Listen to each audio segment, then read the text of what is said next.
This wasn't Lover's Lane. Honestly, it never was. The Reynolds family's old driveway was a long stretch of dirt that led up to a dilapidated 2-story country home, a home surrounded by a huge forest. This was the boondocks, far away from any major highway, far from civilization, all but ignored save for the intermittent infiltration of drunk juvenile delinquents or other unsavory visitors. This late at night, the scene was quiet and absent of life. You couldn't even hear noises from the nocturnal wildlife. The forest seemed about as abandoned as the dismal yard. On the dirt road running past the property, stray lights appeared out of the darkness like an apparition. Headlights that got closer and closer at a slow and steady pace. Finally, the clunker Toyota creeped its way up onto the driveway. Shitty rock music thumped from inside. On an otherwise hideous car, the speakers were quite impressive, probably worth more than the car itself. Inside the Toyota, Matt Brown switched off the ignition. His crew cut and countless tattoos highlighted his tough guy persona, or wannabe tough guy persona, that is. A dirty wife beater showed off his muscular physique. Long days at the fitness center and long nights at the bar were evident. Matt was a bad motherfucker, or at least that was his front, and most everyone in Stanwyck, Georgia believed it. With a cigarette dangling from his lip, Matt killed the headlights. He left the radio on, letting his shitty early 2000s rock music air throughout the night. Nickelback, Creed, Lifehouse, seemingly a collection lifted from Now That's What I Call Music, Volume 10, Matt's Glory Days. In the passenger seat sat Julie, an awkward and pretty 20-something. She kept her arms folded. Her clothes didn't fit well, but even they couldn't hide the large breasts that had made Matt hit the brakes faster than the glow of a deer's eyes. And Julie knew why. New pussy on Prinz Road was hard to come by, especially young pussy. A fine young black girl amongst a sea of drug addicts and desperate single moms was gonna stand out, even past midnight. But Julie wasn't sure she made the right decision. Her uneasy eyes scanned the inside of Matt's Toyota. The car was so ugly. Empty beer bottles and protein bar wrappers were everywhere. The door handles and seats stickier than a movie theater's floor. What a fucking mess, she thought. The constant shouting vocals and shrieking guitars from the radio weren't helping her nerves any either. The speakers were bombastic and unrelenting. Relaxed in his domain, Matt took another drag as he rolled down the windows. Julie looked out the windshield. Even in the darkness, the Reynolds house could be seen like a foreboding castle off in the distance. 2 stories of Southern Gothic nightmare. The windows were down, but it was still hot in the car.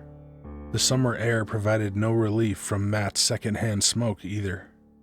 Disgusted, Julie coughed. The car was flooding up like a chimney. The heat, the smoke, and the awful rock music was overwhelming her. The Toyota had turned into a claustrophobic haze. Julie glared at Matt. Do you mind? Matt chuckled. What? He took another sly drag. You can't handle it? Annoyed, Julie looked back at the house. Look, babe, just chill, Matt added. Fuck this. It must cost extra for the smokers, huh? It should cost extra just to be with you, Julie replied in an angry tone. Glad to be getting under her skin, Matt chuckled like a schoolyard bully. Whoa there, Cinderella. Let's not get carried away. He leaned in closer toward Julie, close enough for her to smell the cigarettes and cheap alcohol radiating from his disgusting breath. Just remember who's the bitch and who's got the money, Matt stated. Okay? Julie didn't even look at him. She didn't want to. It's not like he was going to get more attractive or any less gross. Taking another drag, Matt leaned back in his seat. He glanced at the radio and smiled. Julie kept her eyes on the house. Somehow, the eerie home was a more attractive sight than the man paying her to fuck him. Let's get this party started, shall we? Matt stated.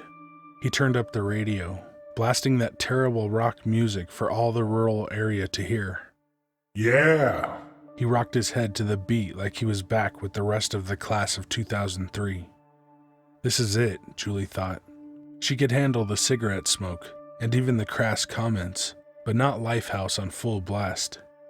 With rebellious fury, Julie reached over and turned the volume down. Whoa, what the fuck? Matt yelled. He tossed his cig out the window.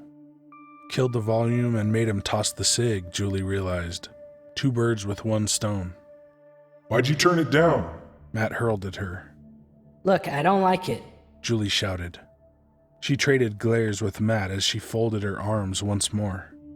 At this volume, at least the music was tolerable. You got me out here in the middle of bumfuck Georgia, and you keep smoking and playing this shitty-ass music. With defiant glee, Matt turned the radio back up. Julie shook her head in dismay. I'm just setting the mood, baby, Matt said to her, believing the statement would comfort her. Grinning, he leaned back in his seat. Julie just glared at him, disgusted. Matt cackled at her glower. Hey, $50 is $50. Airing out his trashiness, he grabbed his crotch. Sooner or later, you're gonna have to earn that money. The sight was so pitiful, even Julie had to smirk. Matt gave her a defensive glare. What the fuck's so funny? You, Julie replied. She reached over and hit the radio button, her only chance at escaping Matt's post-grunge CD purgatory. What the fuck? Matt yelled as he leaned forward. Demi Lovato's pop music pleased Julie with the gratification of water to a desert straggler. She flashed a smile at Matt. much better. Matt reached towards the radio. Fuck this gay-ass shit. Battling for control, Julie swatted his hand away with a loud thump of a hit, as if Julie had used a club. Yelling in pain, Matt drew his hand back. Ow! What the hell was that for? Sorry. Julie muttered. Cackling, Matt looked at her with hungry eyes. Geez, you're tough for a little girl. He rubbed his hand like a child trying to ease the sting of a leather belt. Pretty damn strong. Thanks. Nonchalantly, Julie turned Demi up just a little more. Matt cringed at the hook-fueled chorus. Julie noticed. Just setting the mood. She quipped. Well, if it does that, He turned the pop song up more. then I can handle it. Can you? Julie asked, her voice hitting a sultrier tone. Even if she was obviously forcing it, Matt rejoiced at the flirtation. I think so. Slinking toward Julie like a stealthy predator on prey, Matt leaned in closer. I'm just wondering if you can handle me. Julie smirked. What a loser. I think I'll be just fine. She looked away from Matt, leaving him hanging as if he were a desperate geek on prom night. Trying to play everything off, Matt forced a laugh. Alright, I see what you're doing. As Demi Lovato's vocals faded away into the night, Julie looked toward the radio. What's next on 98.9, she wondered. Matt placed a rough hand on Julie's shoulder. Startled, she looked right at his greasy face. But you ain't fooling me, sexy. Matt said. He gave Julie's shoulder a tight squeeze. Julie shook him off like he was an unwanted bug. A hypnotic song by The Weeknd began to play, but Matt's creepy persistence had distracted Julie away from her pop station. Hey, come on. Matt pleaded. You're going too fast, man. Julie protested. Just fucking chill. Angry, Matt put a finger to her face. No, you fucking chill. I ain't paying you to pussyfoot around all night. Fuck you, man. Before Matt could give her another insult, irritating beeps erupted from the radio. Then a dial tone like static engulfed the car for a few moments. Grumbling, Matt looked toward the radio. Great fucking timing. He reached for the volume knob. Julie swatted his hand away with another hard hit. Return of the club. Ow! Matt exclaimed. Don't change it. The static ended with a reporter's deliberate monotone of a voice, as if a robot had overtaken the airwaves. We interrupt this program for an important announcement, the reporter stated. Julie listened to every word. her focus reminiscent of a kid from the 1930s, listening to their favorite audio drama. Man, change this shit. Matt grumbled. Shut up. Julie's strong tone managed to quash Matt's temper for now. We have breaking news out of Stanwyck, Georgia, the reporter went on. Local authorities have confirmed that a patient has escaped from the Chattahoochee Mental Hospital. The patient is a convicted murderer and killed a guard before escaping the hospital. They're believed to be suffering from a severe case of schizophrenia. Horror hit Julie's face. Gone was the streetwise toughness. Enter uneasy fear. The patient is believed to have escaped around 9 o'clock tonight and is considered very dangerous. Captivated yet terrified, Julie leaned in closer toward the radio, just in case she missed anything. Repeat, a dangerous patient has just escaped from the Chattahoochee Mental Hospital, said the reporter. Matt glowered at Julie. With each word from the radio, his inner fury only intensified, like he was jealous of the public service announcement. Even the radio newsman's voice started to crackle with a sense of panic. Police say the suspect has a hook for a right hand and was last seen heading downtown. A swift turn of the knob killed the PSA for good. Hey! Julie yelled. She glared at Matt as he leaned back in his seat. I was listening to that. Yeah, Matt said with a smirk. but I didn't pay you money to just listen to the goddamn radio, baby. Behind nervous eyes, Julie looked out at the abandoned Reynolds house. Darkness was everywhere. They were so isolated. Matt cackled at Julie's lingering unease. What? You scared? He teased.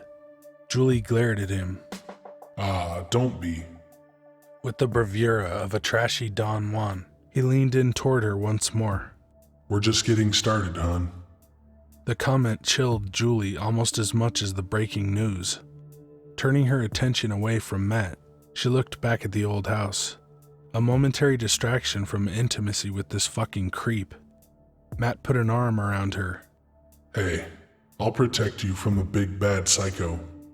His touch was rough and the opposite of soothing, like Julie had stumbled into a cobweb. Disgusted, she pulled herself away from Matt. Get off me. Matt threw up his hands. What the fuck, bitch? I told you, you're creeping me out. Really? I'm fucking scared, man. She looked out the windshield. The eerie setting wasn't making her feel any more comfortable. I don't like it here. I've got a bad feeling about it. Oh yeah? Like what? Matt challenged. His patience was wearing thin, much like his hormones. Julie's eyes scanned the abandoned property looming before them. In the darkness, who the fuck knows what's out there, she thought. There could be anyone or anything lurking in the shadows, and they can see us. It feels like someone's watching us. Sounds hot. A subtle panic running through her, Julie glared at him. I'm serious. Yeah? Well, I'm still waiting. Matt reached out and caressed Julie's face. She cringed at the harsh touch. All his rugged fingers felt like sandpaper against her soft flesh. I didn't come all the way out here just to get scared now, did I? Matt said in his softest tone yet. A softness that felt dishonest and dangerous, like the voice a cold-blooded kidnapper makes to sound more sympathetic. Breaking away from Matt's rugged touch, Julie looked back over the overgrown yard. Do you think the police already looked out here? She asked, worried. Groaning, Matt leaned back in his seat. Come on, really? Julie faced him. Do you? Matt cracked a smile. I don't know. Probably. Giving it another go, he sat up, getting face to face with his target. Either way, you're safe with me, alright? You know I'll protect you. Her face blank, Julie didn't say anything. Say, why don't you... Matt began. Horror conquering her, Julie pointed down the dirt road. Oh my god, what the hell's that? What? Confused, Matt turned. Both of them saw a moving faint light off in the distance. A dim light that was far enough away to not worry anyone, except Julie. It's over there, Julie said. What the hell is it? Matt grinned at her. It's just a car, babe. No, it isn't. Yes, the fuck it is. He waved toward the road. It's out on the damn highway. Her vision stayed glued to the light. Julie started to see the light going further and further away. It was heading down south, likely well over 65 miles per hour. The idiot's right, she realized. Matt chuckled. Maybe it's the hook killer's car. Julie glared at him. That's not funny. Okay, my bad. Matt replied. He placed a hand on her smooth knee. Suspicious, Julie eyed Matt's hand. She could make out long scars on it. The mere touch of it felt about as comforting as a cactus. Just don't worry about it. I don't know. She glanced down at her lap. She couldn't even look at the haunting abandoned house at this point. The radio's got me scared. Well, fuck the radio. Matt leaned in closer towards Julie's neck. Julie looked up at him as he stopped inches away from her. And fuck the hook man, Matt added. Right there in the messy car, Julie just stared at Matt.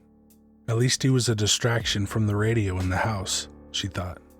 Hell, he's even kinda cute, for a fucking weirdo. Besides, Matt teased. He flashed her a toothy grin. You should be more worried about me. The comment elicited even more disgust from Julie. Matt laughed. Hell, I might keep you here all night. Eager to avoid eye contact, Julie gazed off toward the back seat. Matt leaned in and kissed her neck. Even his lips felt like needles. Just me and you, baby, Matt went on.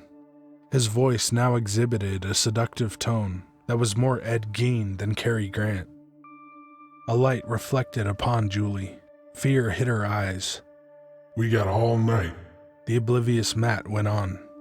Moonlight shined off a large blade lying in the back seat, a long hunting knife, barely obscured by the abundance of Matt's trash and porno mags. Nervous, Julie stared at the knife as if she could see her demise in its reflection. The weapon accelerated all the fearful adrenaline she had been building up inside of her since hearing the public service announcement. Matt kissed Julie's neck, startling her. I got some handcuffs we could try. Julie pushed him back. Stop saying shit like that. Matt fell back against the driver's side window. He didn't say anything, too taken aback by Julie's surprising strength. You're freaking me out. What the fuck now? Matt yelled. Angry, he leaned forward in his seat. First the radio, then the light. Where the fuck I parked? What the hell's your problem? Conflicted emotions ravaged Julie's face. She looked to be either on the verge of tears or a mental breakdown. I paid you money, alright? Matt continued. He waved a finger at Julie. So you better do what the fuck I tell you, you little bitch. Julie looked at the floorboard, unable to talk through the discomfort. Look at me, goddammit. He snatched Julie's arm. Julie confronted the monster. Just take me home, she shouted. In one quick motion, she pulled away from him. Her strength continued to surprise Matt. Drive me back to town, Julie went on. I'm ready to go home. No, you fucking owe me. I don't owe you shit, creep. You can have your fucking money. A harsh glare overtook Matt's face. Gone was the smug smile. You goddamn pig, Julie went on. I shouldn't have gotten in here with your creepy ass to begin with. You're fucking disgusting. Snapping in a frenzied fury, Matt lurched toward Julie. No, Julie yelled. In an instant, she was overpowered by Matt's rough paws.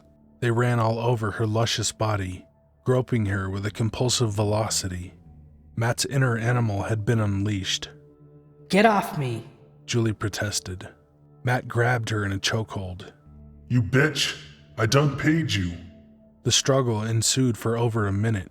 The claustrophobic car, the setting for this catastrophic conflict. Julie fought tooth and nail. You fucking bitch. Matt hurled at Julie. He held her back against the window, ready to make his repugnant move. He sweated like a pig and breathed heavy, his intense eyes focused on Julie. Nervous, Julie saw the bulge growing in his pants. Matt reached toward his belt. I'll show you who's fucking boss, you little whore. Horrified, she kept struggling to break free from this most repulsive individual.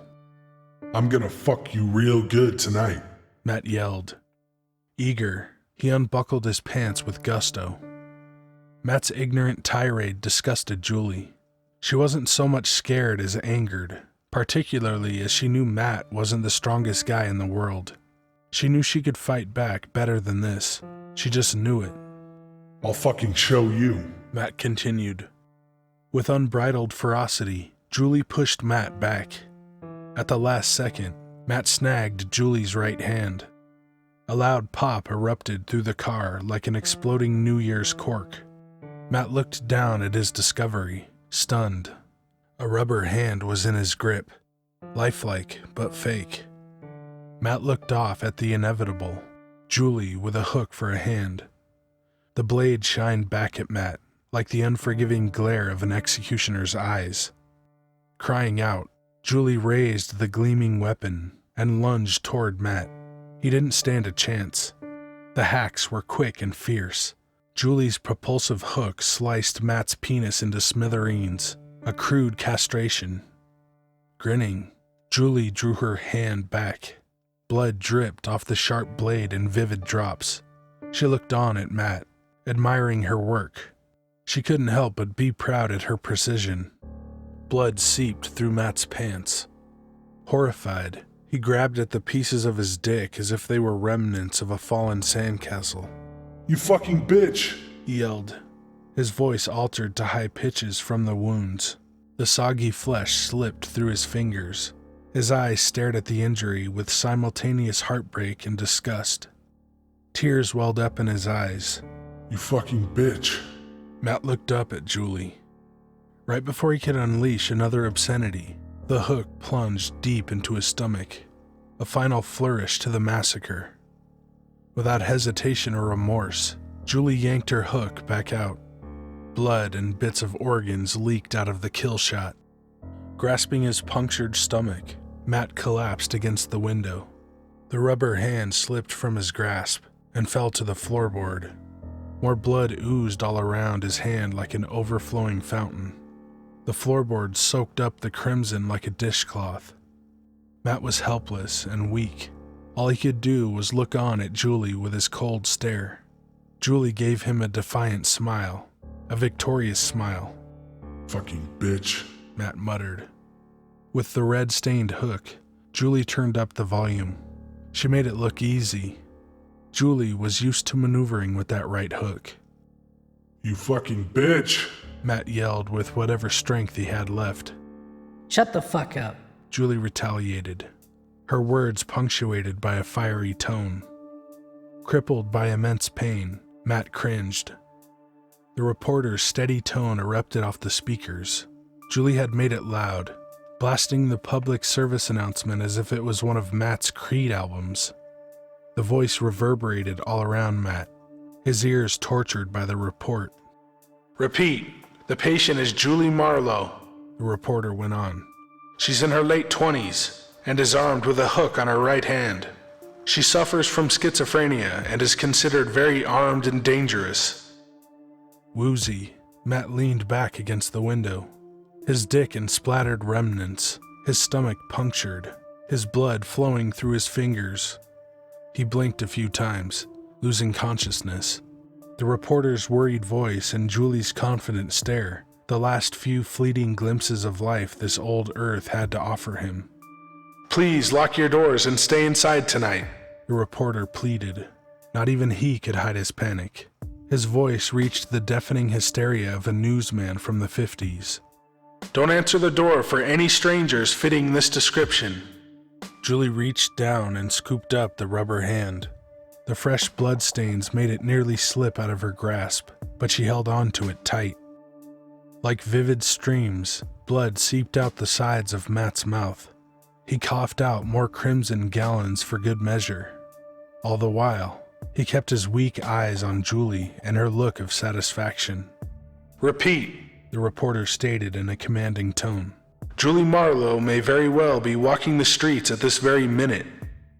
Grinning, Julie jammed the rubber hand over the hook.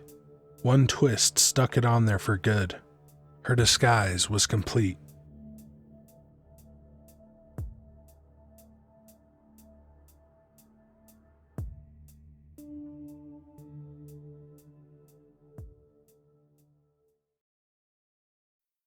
Hey guys and ladies, thanks for watching. If you want me to tell your story or read a creepypasta, email me at the address in the description. I figured since my last creepypasta was short and real nice and sweet, that I should probably punch you right in the mouth with something. And so that's why I picked this story. Follow me on Twitter and Instagram at Corey Reno. And be good to animals, even people. So. Ja, snämar, bärksbes, hrish.